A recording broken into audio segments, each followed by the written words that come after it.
సంక్రాంతికి వస్తాయనుకున్న triple R, Radhe Shyam లాంటి సినిమాలకు బ్రేక్ పడ్డట్టే కనిపిస్తోంది. ఒకటి కన్ఫర్మ్, మరో మూవీ కూడా కన్ఫర్మ్ చేసే పనిలో ఉందట. ఏదేమైనా ఈ పండక్కి పెద్ద సినిమాల బదులు లో బడ్జెట్ ప్రయోగాలే వస్తున్నాయి. సంక్రాంతికి లెక్కలు మారాయి. సంక్రాంతి పోరులో బంగారాజు నిలుచోవటం ఆల్మోస్ట్ కన్ఫర్మ్ అయింది. ఈ నెల 15నే నాగ చైతన్యతో కలిసి బంగారాజుగా కింగ్ నాగార్జున ఎంట్రీ కన్ఫర్మ్ అయింది. పొంగల్ పోరులో ఈసారి పాన్ ఇండియా మూవీలతో లెక్కే మారుతుందన్నారు. కానీ నాగార్జున తప్ప ఈ సంక్రాంతికి మరే పెద్ద హీరో కూడా సందడి చేయరట.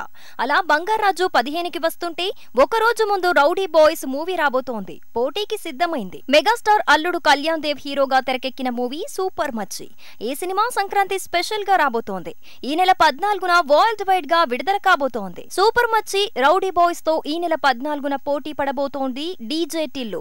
యూత్ ని టార్గెట్ చేసుకుని తీసిన ఈ ప్రయోగం పొంగల్ పోరులో రిస్క్ కి రెడీ అయింది. దర్శక నిర్మాత ఎంఎస్ రాజు చేసిన కొత్త ప్రయోగం 7 Days 6 Nights.